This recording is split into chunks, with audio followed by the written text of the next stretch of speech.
This is Beekeeper Confidential, a show about the curious lives of bees and their beekeepers. I'm your host, Mandy Shaw.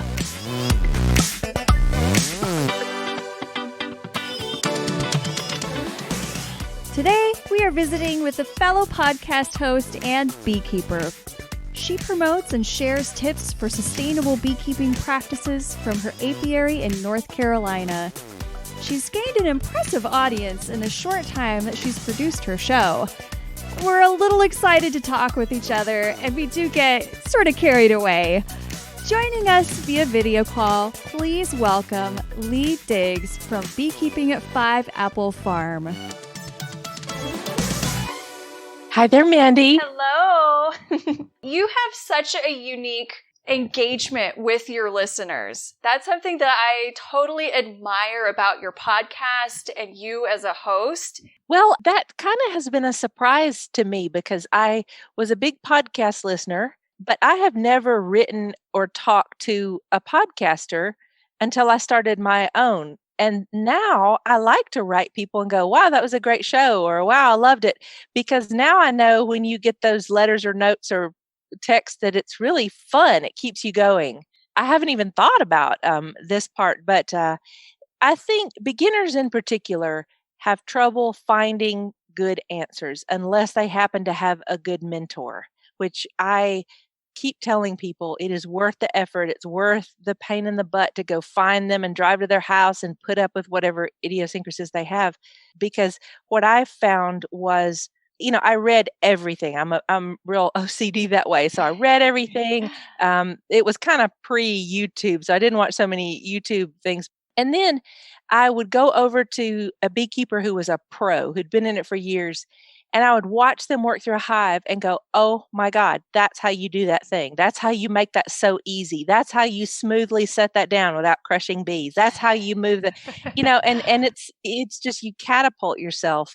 And so that I really encourage people to do that. But what I find is there's just a ton of people who have not found that yet. And they want somebody that they feel like is reliable to ask questions to. And I don't mind that. I mean, I tell them up front very clearly, there's a ton of stuff I cannot answer for you in your particular place, especially out west, because it's so different, or way down south, anything radically different from kind of the mid-Atlantic. But I think they reach out just to have an answer that they feel like this is fairly reliable, because for some reason that seems very difficult for people to get.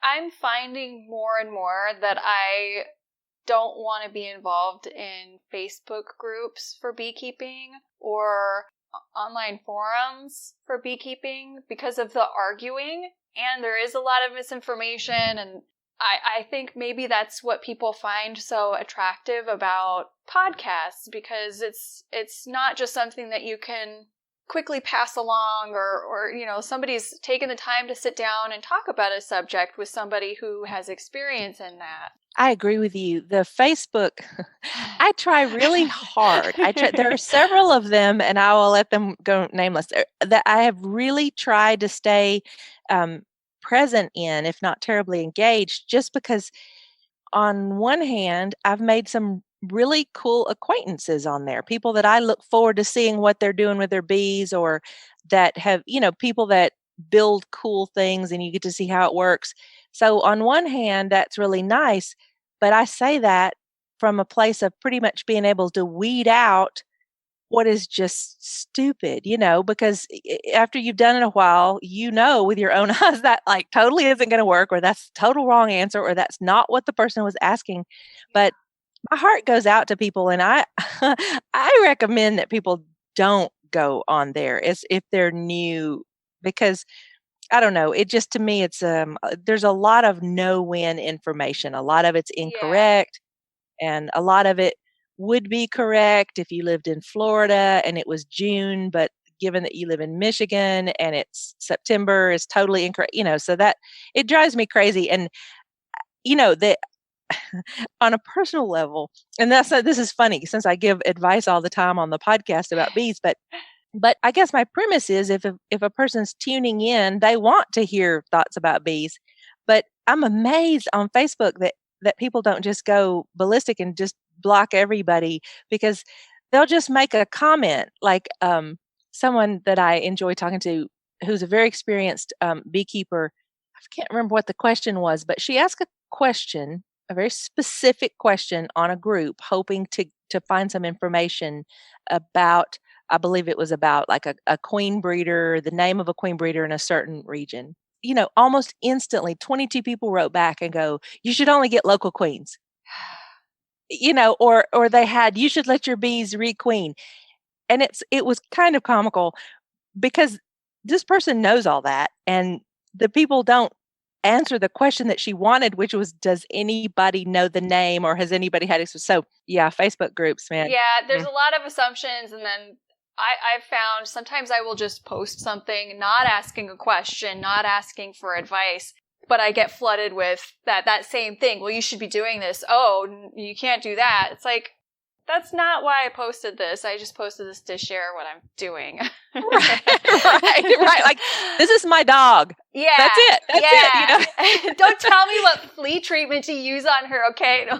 Exactly. Yeah, but, that kind of stuff. But at the same time, that has been the place that I've found so many listeners for the podcast, because I found pretty immediately that beekeepers don't instantly think of podcasts, as a place for information.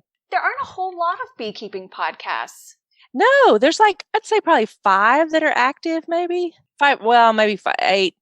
I love Beekeeper's Corner, but he's not been doing much. Yeah. I think he's busy. And then I love when I found yours, and then Beekeeping Today.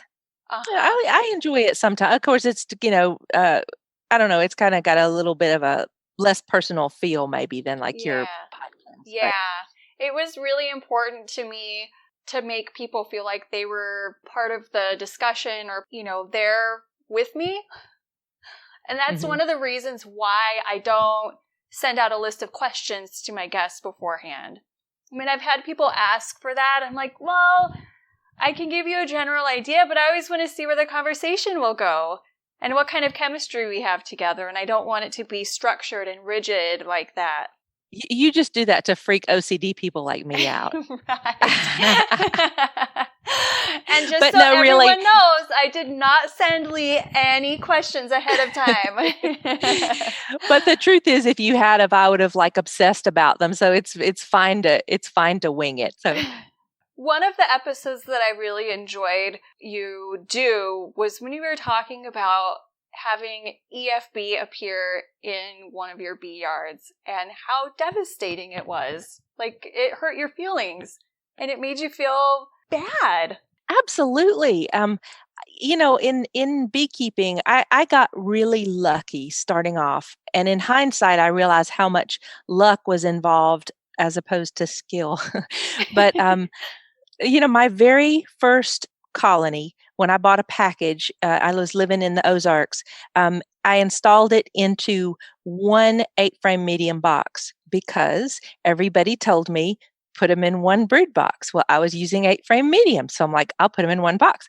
Well, of course, they looked around and went, this is not going to work. And they absconded 3 days later. So that was the first tears I shed over bees. As I watched my first package fly away. And of course, my partner's there going, look, it's amazing. Look at them go. Look at them go. And I'm like, stop. This is terrible. So, those were the first tears I shed. But after that, and this is, a benefit of being in a bee club, the president of the bee club there took pity on me because he knew how hard I had prepared and how hard I had worked to study. So he said he would call me the next time he caught a swarm. And it was just a couple weeks of sadness. And then he called and he said, now look, I've got a little swarm. He said, it's small. I don't know if they're going, they'll really make it, but, bring your stuff and we'll get them. So it was on the edge of a forest in Fayetteville, Arkansas. And we got him. He got him in the box. We shot a bear. And so my job was to go back that night and close them up and bring them home. And I did. Well, it turned out that swarm was phenomenal. I mean, they just went gangbusters. They were fairly sweet, not as sweet now. I know there's sweeter bees in the world, but they, they went gangbusters. So I was like, okay, I'm back in business. And that same first year, I'm like, oh, but I can't go into winter with just one. So I bought a nucleus from a guy there who sold nucleus colonies. And so the first winter, they died, and my little swarm was just going strong.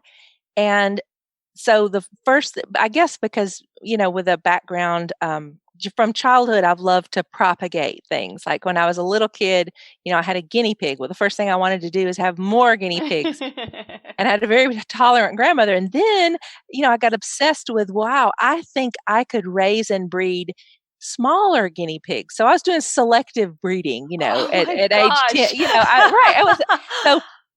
I was fascinated by all that. And when I had chickens, the first thing I wanted to do is raise more chickens. And can I get a better chicken? That's just how it is. So luckily, so the first spring that my little swarm came through, the first thing I wanted to do was learn to split. And so I did all these, read and read and studied and read and talked to my mentor again on the phone and thought I had it down. I did splits, and it was a disaster because it was probably a bad weather thing, but like none of them took, so I had to recombine and start all over again. Oh. But I got that it started happening, and that was the key. I mean, once I got to where I could make more bees, then it was rolling because, then if you accidentally make yourself 10 new hives and you don't have that much equipment, then you pick the best ones, and you combine the others. And so what happened accidentally was I started off with really great stock, and then I started instantly making more bees. So, the first winter, if I can't remember what my losses were, I didn't have bad losses at all for years. And that's so lucky. right, it's like you think maybe you're doing something special and right. And of course, then life and bees, they humble you, they humble you really quick. And it's like, oh my gosh, I did everything that I've been doing, but yet only half my bees survived, And so the key, I think, to my beekeeping was learning early and quick to raise more bees, just because I wanted to. But it turns out that, in my opinion, that's the key. Then once you get humbled, you go back to the drawing board, and well, luckily I did, because I think a lot of people give up, and that's what is so sad. But I went back to the drawing board. I'm like, okay, what's working, what's not, how can I ensure myself against if I have another bad winter, and just doing it over and over. And so then, I had another stretch of luck, and it was just going great again, and then EFB showed up in my yard, and I was just stunned because it's like I live in the middle of nowhere. It's, I am so lucky that I don't have any beekeepers in flight range. And so I was just stunned at where this could have. Of course, now I know, it's just out there in the environment, but I was, interestingly, there was one line of bees. And because, I know exactly every hive, I know what their lineage is, Yes. even though, they've crossed. But I was able to see that there was one line of bees that I loved. And they were basically some old, Appalachian line of bees that had been here a long time, and someone had given me some. They showed signs of the EFB. And, and of course, a friend of mine who's more experienced went, oh man, you're probably going to have it he prepared me to see it in a bunch of my hives, and I was just in horror. Wow. And then it didn't, it stayed in the, it stayed in the two hives that I saw it in. And I went through all of the kind of European method, because I did not want to use antibiotics. And I'd also read enough about the EFB that wasn't, a lot of times it just covered up the illness rather than got rid of it. So at the time I was certified naturally grown, and you can't use antibiotics and retain that certification. So that was a real learning experience. And, bees just, if you get any cockiness going, they'll let you go with it for a while, and then they just cut you down to size. They do. They totally do. Yeah. But I, on the upside of that, it gave me a whole new experience on. I mean, and it was the first time I had ever been kind of, scared of a frame of comb, in the sense of, in the past, I'd been sort of very liberal about, let's put this comb over here and this comb over here and balance, equalizing, size and all this kind of stuff. And that really, it was like, whoa, I mean, I marked every frame. Anything that had brood in it, I just threw it away, and shook out all the bees onto fresh comb that I was hoping, hope this is clean comb. And so it was a good reminder about infection control. And I of course, I did that bad thing where you have, multiple variables. So I don't know if it was a combination, but I requeened with a line of bees that were supposedly very disease resistant. And it turns out that I believe they were. And I got rid of all the brood combs and started them out. I fed them, which was the suggestion that my inspector, the first suggestion that he had given me, was to feed them. And so, knock on wood, those 2 colonies, they went into winter strong, and they're still kicking. So every warm day. So I hope they're past it. How frightening, though. Yeah. One thing, like when I did talk to the local, we have a great inspector, and he has started a new podcast. I don't know if you have heard it. It's called The Well-Managed Hive. Yes, I heard about it through you, actually, and so I've subscribed. I have to say, though, I love podcasting, but I'm terrible at listening to podcasts. Oh. I have, like, I don't know, maybe half an hour a day where I can just sit and listen to something without getting interrupted. Yeah. Mine is always driving time. I have a 30-minute drive to work. And so that's almost perfect for either a whole podcast or half a podcast. And then the other thing, I mean, what little house cleaning, I'm a really terrible house cleaner, but what I do, it takes place to podcasts. That's like my favorite thing is to, after a dinner or something, to after everybody leaves, to just put on my headphones, listen to a podcast, and clean up the kitchen. To me, that's how I get my listening done. I tried listening to a podcast once during beekeeping, and it was really stressful. Yeah. So, I could put on something relaxing to listen to while I'm doing my work here today, and it was not good. I've just realized when I'm doing my bee work, I just need to be focused on what they're saying and not what the radio is saying. I totally agree. I can't even listen to music out there because it's just enough of a distraction that it's just different. I have to turn it off. I've tried a few times just for fun to listen to music, but I need to be paying attention. And what I find, I mean, that's been the greatest blessing about getting some experience. And so I'm 10 years in, which I feel like is at the intermediate beginner stage. It's like the first 5 years is beginner. Yeah. And then you're into intermediate beginner. So probably for the next, from years 5 to 15, that's intermediate beginner. But I found the greatest gift of having some experience is, opening a hive, pulling out a frame, and just instantly having a feeling, either, man, look at, they are rocking, look at that brood pattern, look at that population, or just have that instantly, something's not right here. And then you have to start figuring out what it is. But that has been both the hardest thing to convey. And I don't know when it happened. It's kind of like seeing queens. Yeah, I think it is different for everybody, and different for how many hives you have and how many hives you're able to interact with, even outside of your own apiary.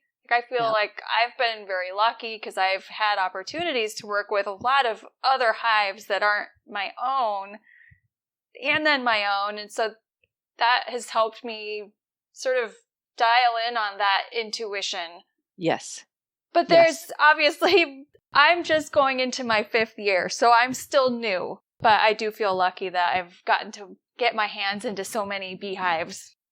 Yes, yes. You're doing it in dog ears, when you do it like that. Yeah, that's what. Yeah. And that's part of it is I got just so fascinated with bees and so fascinated with the combination of a skill set that's, very much like it's like gardening or something. There's a skill set that goes, but then bees just they share with gardening and farming, you're totally at the pleasure of the weather, and you're at the pleasure of, whether they swarm or not, all these things. So that interaction of the skill and the intuitive part, which, some would say is kind of woo, and some would say it's just experience. I mean, because I'm a registered nurse, and there's a whole thing about, among registered nurses, and this is why you want an experienced nurse if you're in the hospital. It, when you've done it for that many years,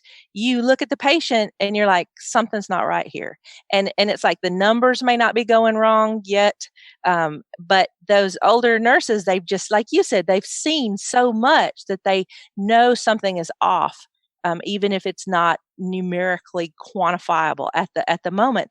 And so, I've heard physicians say that over time, at first they were like, yeah, whatever, the numbers are fine. But over time, they begin to take notice if an experienced, solid pro nurse says something's not right here, they, will relook. So to me, that is so much like the bees. It just, at some point when you're looking around in there, these little bells go off in your head, and even sometimes, you can't exactly put your finger on it.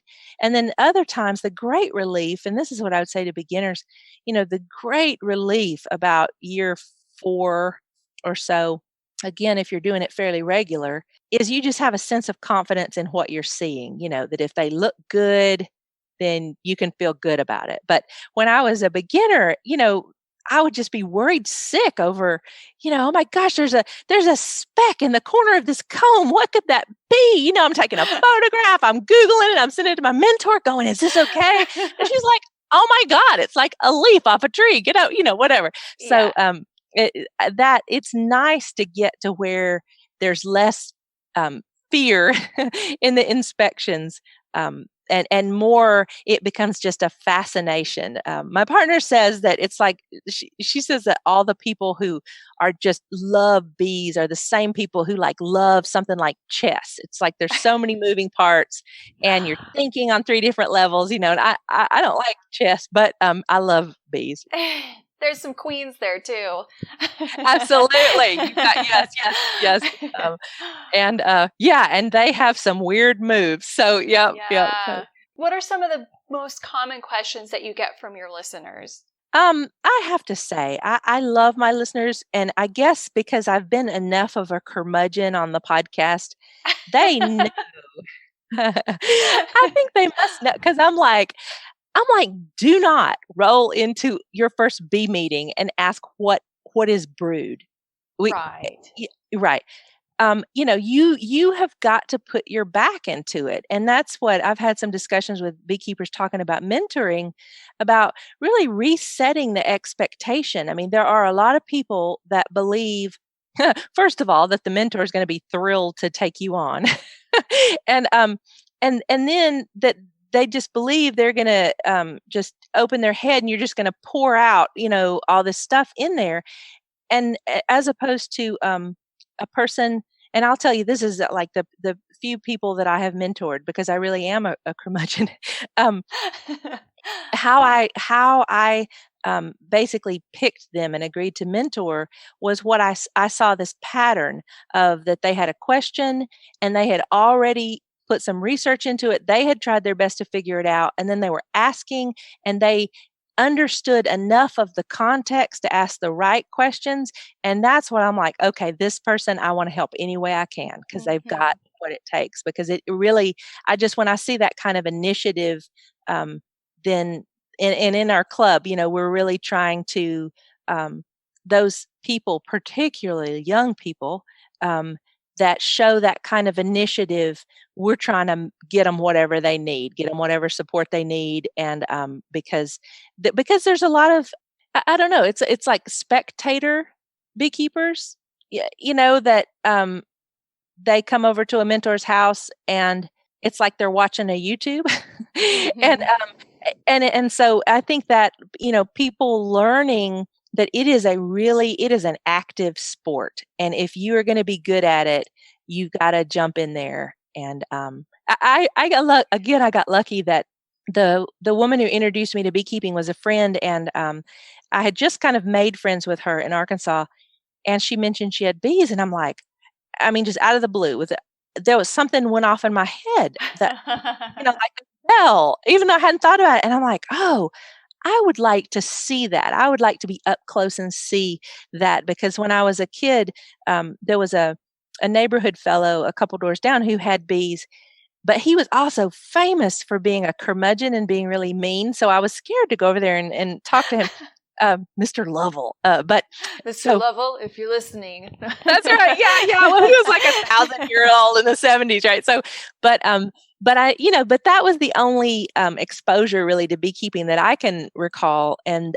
then when my friend said it, everything was just like, oh, I want to see this. And I will never forget. She was doing spring checks, and she had only been in a few years. So she had her mentor who was this kind of locally famous beekeeper that nobody could get to mentor them, but he had taken a shine. She was just the right kind of Ozarker, and he had taken a shine to her. So there he was. So there was this kind of famous beekeeper and my friend, and they were doing just first spring checks. And I just remember her popping that lid, and I'm kind of looking over. She had put me in a bee suit and everything, and the smell rose out of that.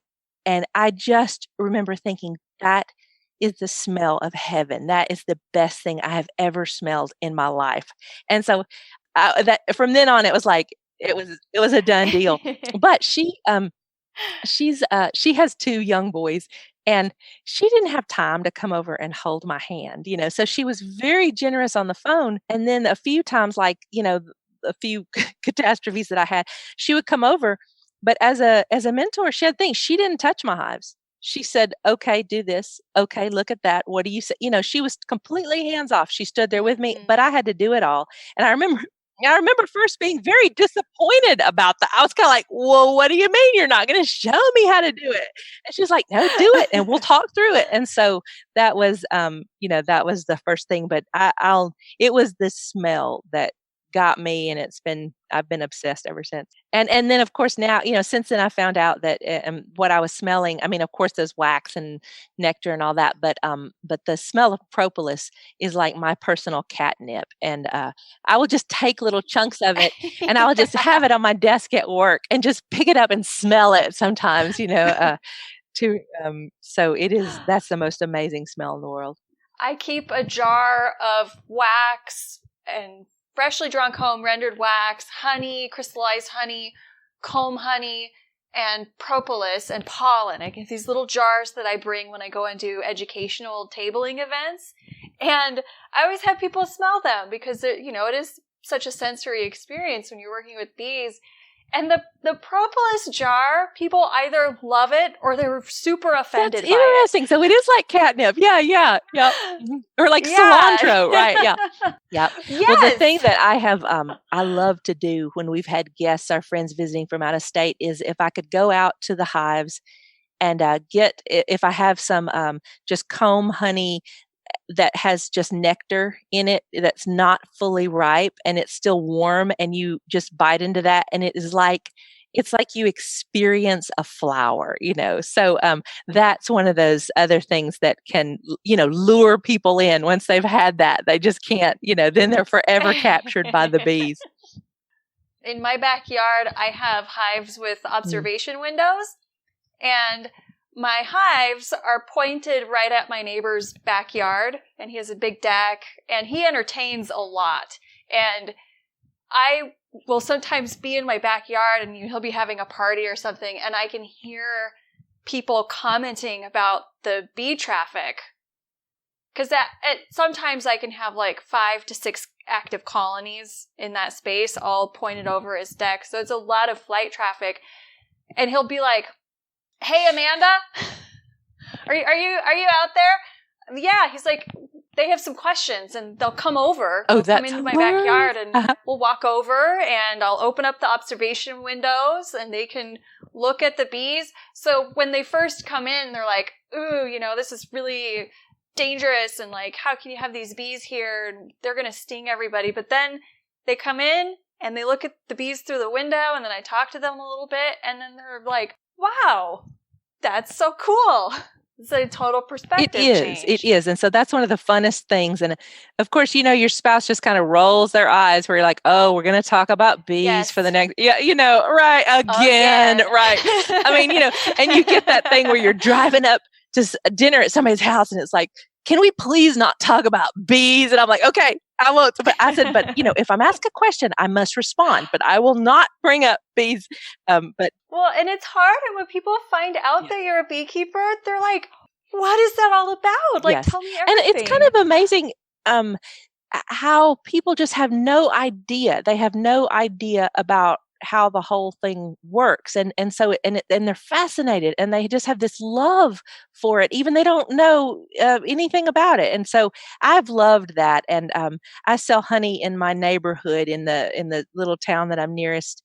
And I love it when, especially people who've been to see the bees or know where the hives are, the kind of ownership they take of that, you know, these bees are in our valley. This honey is from our it's really sweet, you know, to and then the other fun thing that's unsuspecting guests, I love to have a honey tasting. I try to keep it like your jars. I try to keep a jar of every variety that I've come that's really different. So like I don't know, do y'all have basswood trees out there? I am really terrible at plant and tree identification. Well, listen, if you ever had, I'm going to try to, I don't have a lot of basswood. For whatever reason, my valley does not have a lot of basswood. And one of my mentors is like, yes, you do. You just don't know it's there. And I'm like, I would taste it. I would taste it because it actually tastes minty. The honey tastes minty and like distinctly minty. And so, but he in his valley, which is just over the mountain range. So we live in identical valleys, just he's over the mountain range and he has a lot of basswood. And so people cannot believe that honey, and he separates it by floral varieties. And so I can buy pretty much straight up basswood, you know, close enough, straight up basswood honey from him. So it's like I have a jar of that. It crystallizes really quick. So, and then I'll have a jar of my summer honey, which we have a lot of sourwood in our area, which is really delicious. And then there have been a few years, this year, unfortunately, 2019 was not one of them, but usually in the spring, my biggest crop of honey comes off of tulip poplar trees. And I don't know if you've ever seen the tulip poplar flower. They're light green and they're orange in the middle and they have these little yellow, they're just light and beautiful, but the honey they produce is very, very dark and pungent and fabulous. And some people say kind of molassesy, but I say, no, that is not molasses flavor. So, but that's one of my favorite honeys. And for some reason this year we didn't have that. But so I try to line up these different kinds of honeys. And that's a great, I think, educational thing because people will be blown away. They'll be like, oh my God, I had no idea that honey could taste, you know, because they've eaten store honey, right? And what does that taste like? I don't know what that is. Yeah, it's all the same and it's super sweet and it just doesn't have. I know, like at the hospital cafeteria, they have these little packets, like ketchup packets of honey. And so I was like, I wonder what kind of, you know, I tasted it.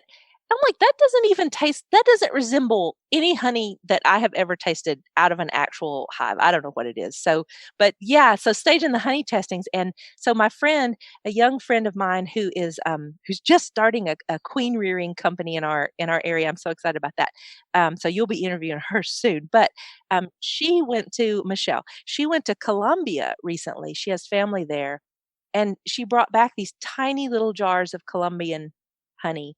And again, like really floral, just very heady floral taste. And then there was a creamed honey that was unlike any creamed honey I've ever had. It was as smooth as butter. It was so smooth. And she said that the lady who sold it would grind the seed crystals. So now I'm all fascinated. And, how would you do that? I just made some creamed honey, and I have these jars from my last year's harvest, and they all crystallize really nicely. And I put it in my KitchenAid mixer with the paddle attachment, and I mixed it on medium, and I kept stopping it to scrape the bowl and scrape the bottom and scrape the paddle to make sure there were no larger crystals that were getting stuck in it. And I had it in the mixer for probably 20-25 minutes. And here, I have a little bit here I can show you.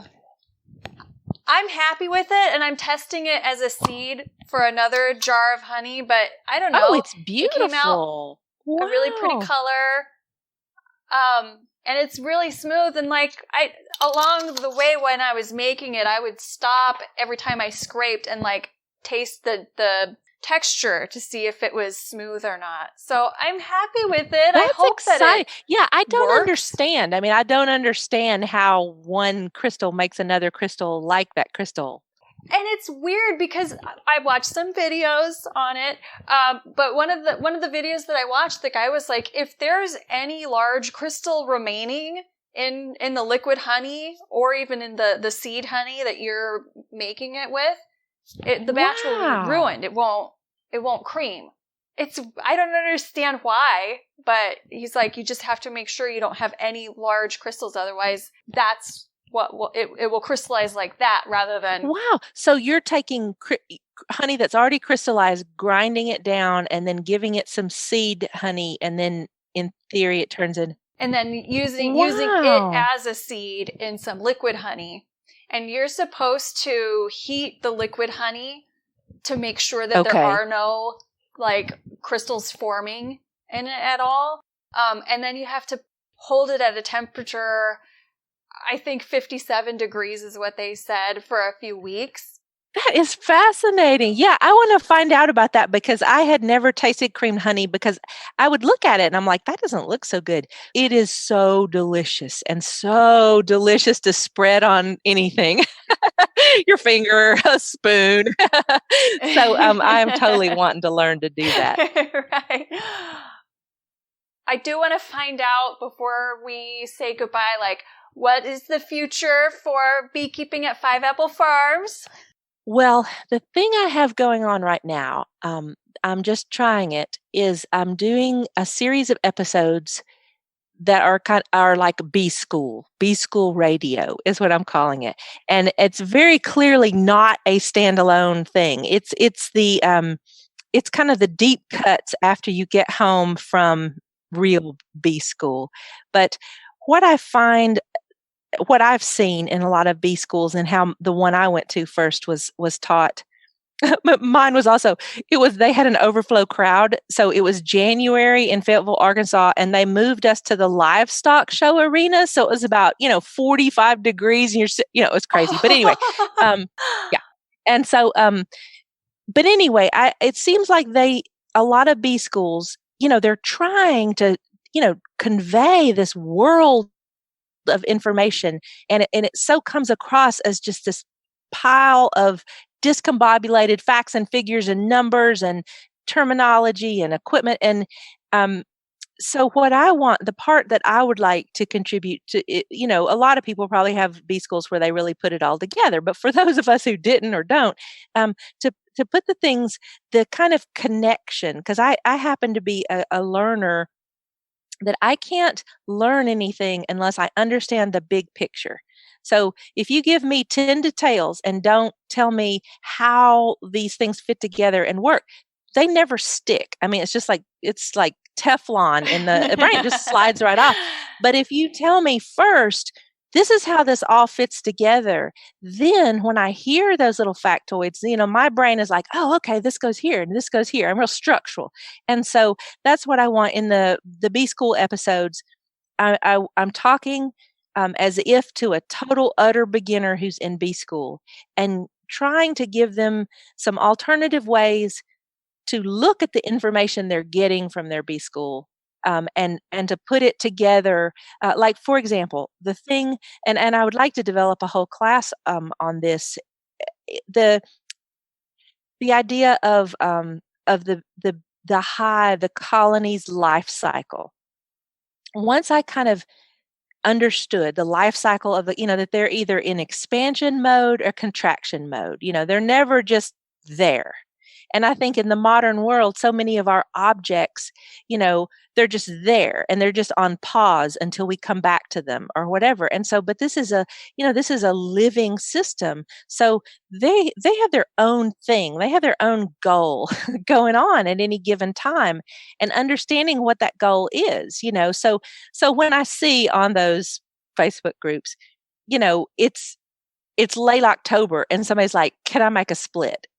And I'm like, just somebody shoot me. But, it's like, if you're in Texas, I don't know, maybe, but, if you're probably in most of the US, but to me, what that shows is that lack of understanding of what part of the seasonal life cycle of that colony is that hive in. And once you learn that, then it's this context. It's like in gardening, if it's February and there's snow on the ground, no, you don't plant tomatoes.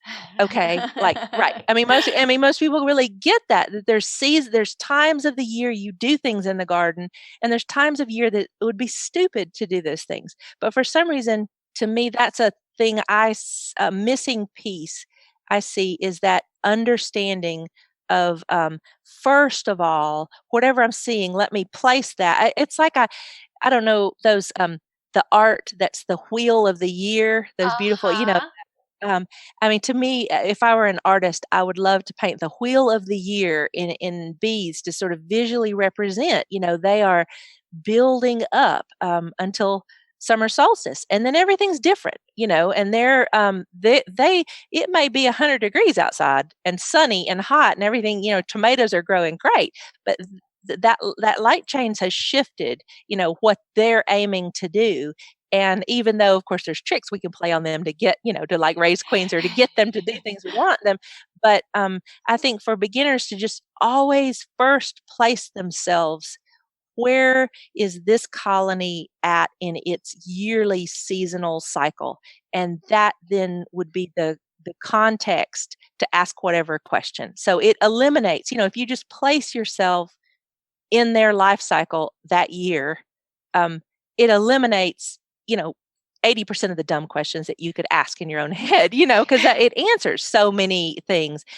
So that's the part I really want to emphasize and teach. And actually, if I get it together, that's the next episode. I've done one episode already, and and so I thought I would be cute, and I would be like, "Do you have what it takes to make it as a beekeeper?" And so basically the gist was, are you prepared to learn tons of stuff? Are you prepared to be scared and nervous and hot and tired and confused and frustrated? And, are you prepared for all this? And I think I may have been too tough, because I think I upset some people, but and so I talked to a beekeeping friend. I'm like, I think I probably just scared, half the people off of beekeeping. And she was like, good.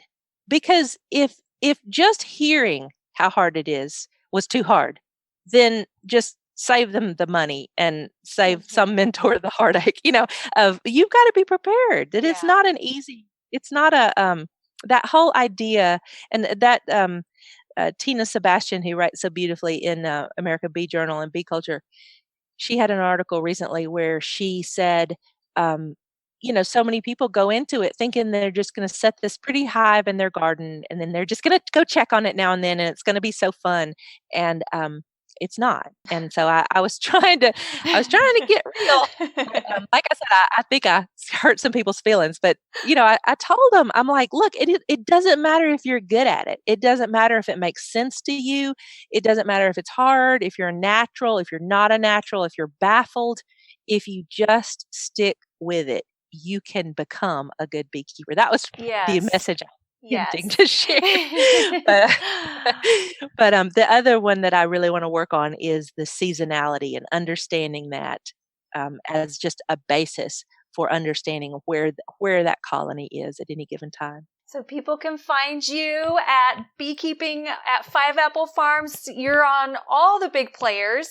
I don't know how that happens, but they seem to appear. It's hosted at Podbean, and then it seems to have spread itself around. But yes, Yes. that's so people can subscribe wherever they are. And you're on Patreon too. Yes, I'm trying. If when you want to do those experiments, it's not cheap. So I've been delighted that actually a listener was like, I want to send you money, which is something I'm like, okay, but it's $4, so let's not get carried away. But that's been fun because it's a place that helps me kind of narrow down. It's like the people that are, the people that are willing to support you on Patreon, they have a special place in your heart, and you're going to answer their questions, and you're going to try to help them because obviously they're committed to that. So, well, it's been so much fun to talk to you.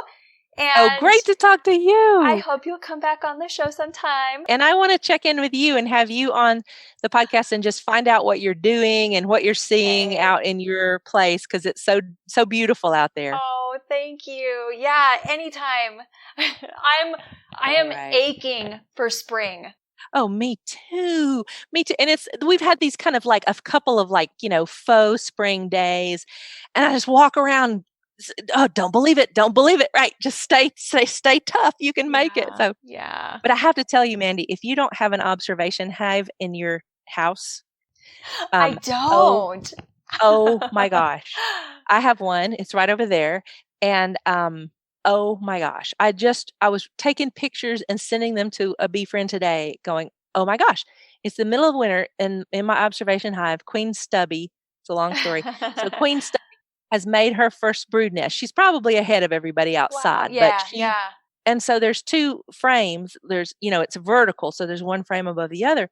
Well, the lower frame is very dark wax. It's an old frame. And the upper frame was a honey frame. So it's very bright white wax. Well, so the capped brood on that older frame, the cappings are like a dark tan. And the capped brood on the upper frame are just bright, creamy white. So I took a picture of him and I'm like, it's like every observation in the observation hive creates a whole new set of questions. Like, so, does that mean that for the capping, I had never thought, where does cappings wax come from in the winter? And I mean, I still don't know, but what it looks like is they're repurposing some wax off that frame. I mean, it doesn't appear to be any missing, but it's like, why would that be? Why would the color be radically different in the same patch of brood spread over two frames? So I love it. And it has been the best thing for winter beekeeper stress I have ever highly recommend. So I'll send you pictures. I've been having the anxiety dream. Like I had the one where all my bees were dead. Oh no. And then my career was over because of it. And then I had a new one where I got stung like on the ankle or something, and I could see anaphylaxis running up my body. Oh my God. Oh, that is hard. I know. That is terrifying. I have a good friend who, after years of never having a problem, she got stung and had to be helicoptered to the big hospital. But this is a determined person. So she, after all that, she went and took the series of allergy injections. Yeah. And then she was beekeeping in like the full out, I mean, head to toe, she was covered. But she got stung, and she wasn't even in the bees. It was like a bizarre thing, and she didn't react. And so she's, hopeful. I mean, she doesn't take any chances, but that's dedicated when you've been on the helicopter and you still are like, I know, but that's a terrifying. There's been a couple of times when I was just in a t-shirt or something and took, several mini stings all of a sudden. And of course I'm like, okay, am I breathing? Is my airway constricted? Do I feel, I just, that kind of thing. You ask out in the middle of the field, like, am I breathing normally? Do I feel clammy? Right. I always get that anxiety response. And I have Benadryl and EpiPens with me always. Smart. Just in case. But like one time I got stung on the hand twice and I had a rash up by my shoulder. And I was like, no. Oh God, no. And I took a Benadryl and then it went away. And then yeah, I know. That was my last stinging incident of 2019. So now I'm like, gotta get stung. I gotta make sure it's okay. Like, Exactly. Yeah, I know. I in the season, I really like to get stung a couple times a month. I mean, it's based in no fact whatsoever, but it just psychologically, I feel like if I just get stung, not a ton, but regularly, that I'll be okay. So yeah, I like to get those. And I feel I usually get stung on my left hand because I have my hive tool in my right hand, and so I swear there's no arthritis in this hand, but yet this hand is creaky. So I need to start wearing, to try to reverse it and because I just don't have the guts to pick up a bee and sting myself. Yeah. I just can't do it, So, but yeah. So, I could talk to you forever, Mandy. It's so fun. I know. Well, thank you, Leigh. Thank you so much. I love your podcast. I watch. If I'm starting to drive while I'm still got the wireless, I'm like, has Mandy uploaded one? So that I can listen. So keep up the great work. Every 2 weeks. I love it. All right. Thanks. All right, I'll talk with you soon. Okay. Bye-bye. Bye. You can find Leigh's podcast, Beekeeping at 5 Apple Farm, on all the major players, plus on Facebook and Patreon at Leigh at 5 Apple Farm. If you've been enjoying the show, consider liking and sharing us on social media, or even leaving us a review on iTunes. If you want to go even further to support the work that we do here, consider becoming a patron, like Andre Zoomsteg and Bo's Bees. I also want to thank listener Bo Graham for sharing some audio enhancement techniques with me. Sorry, Bo. I wore a lapel mic during today's interview, and it was totally rubbing on my shirt. Until next time, may the buzz be with you. Beekeeper Confidential is a Waggleworks production and is written and produced by Mandy Shaw. They'll ask a question. Oh, I hear your dog bark. I was wondering when mine would start barking. Yes, there's somebody walking across the street. So everybody, stop the show. my dog sees movement outside. Right. Oh my God.